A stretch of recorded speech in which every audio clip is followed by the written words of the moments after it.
घरचा तंत्र या चॅनलमध्ये मित्रांनो सर्व स्वागत. बघा, आपण फोनवर किती जरी सांगितलं की हाताजोडीची पायापडीची कशी पूजा करायची काय नाही, तरी पण फोनवर कळत नाही. त्याच्यामुळे आता एक आपल्याकडे मुंबईहून एक येणार आहेत, त्यांना ही हातजोडी पायपडी द्यायची. त्याच्यातही बघा आपण पूजा केलेली आहे आणि आज पौर्णिमा दिवशी म्हणून त्यांना या म्हणलेलं आहे. बघा, ही एक मादी, इकडल्या बाजूला तुमच्या अशा काही समस्या लिहायच्यात, असे लिहिल्या तिथं आपण. इकडून ही अशी इथं ठेवायची, ही बाजू अशी करायची. इकडून बघा एक दुसरा एक कंद ठेवलेला आहे, इकडून नरमादी. इकडून असे तुम्हाला ह्याच्याखाली लिहायचे. असं काय तुमचे काय असेल ते लिहायचं आहे.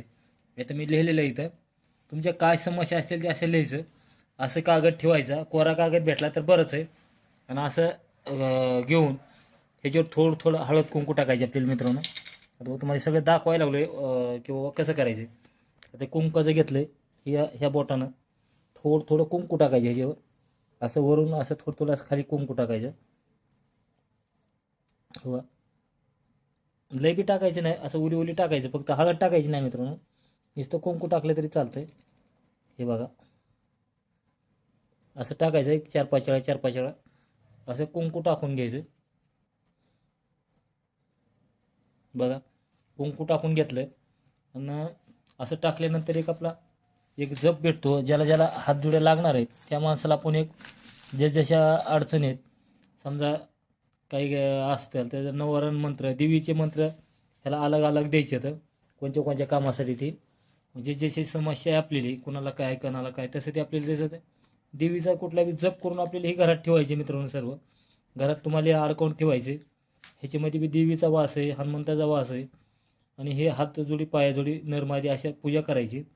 आणि देवीची विनवणी करून, देवीला थोडं सांगून हे करून आमच्या घरातले काय असेल ते बोलून हे असंच उचलून परत काय करायचं मित्रांनो, आपल्याला घरात असलं तर घरातल्या किचनमध्ये, दुकानं असलं तर दुकानाच्या गल्लीमध्ये, दुकानाच्या वर टांगून, एखादी गाडी असली तर गाडीच्या एखाद्या मधल्या कुठल्या तरी टेरिंगच्या खाली गाडीत कुठेतरी बांधून, म्हणजे जिथे जिथे तुम्हाला बांधा येईल तिथं बांधा. फक्त बांधताना एकच करायची काळजी मित्रांनो. बघा, ही अखंड मोठा नर आहे, ह्याचा तुकडा नाही पडला पाहिजे. ह्याचा जर तुकडा इथून पडला तर खंडित होती आणि तुमचं काम बंद होतं आहे, म्हणजे ती वनस्पती काम करत नाही.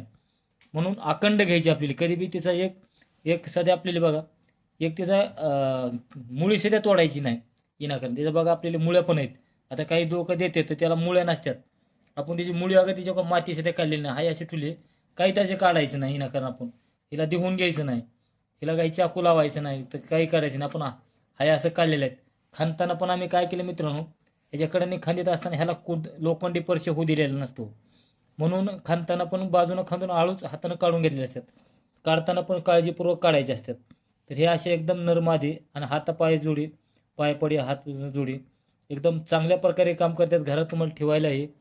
आणि बघा, आपण आता इथं काही थोड्या 2-4 पांढरीच्या काठ्या आहेत, हे पण ठेवलेलं आहेत देवाऱ्यापाशी. आणि आपलं आता झालेलं आहे. जेवढं होईल तेवढं व्हिडिओ शेअर करा, लाईक करा, घंटीचं बटन दाबा. राम राम.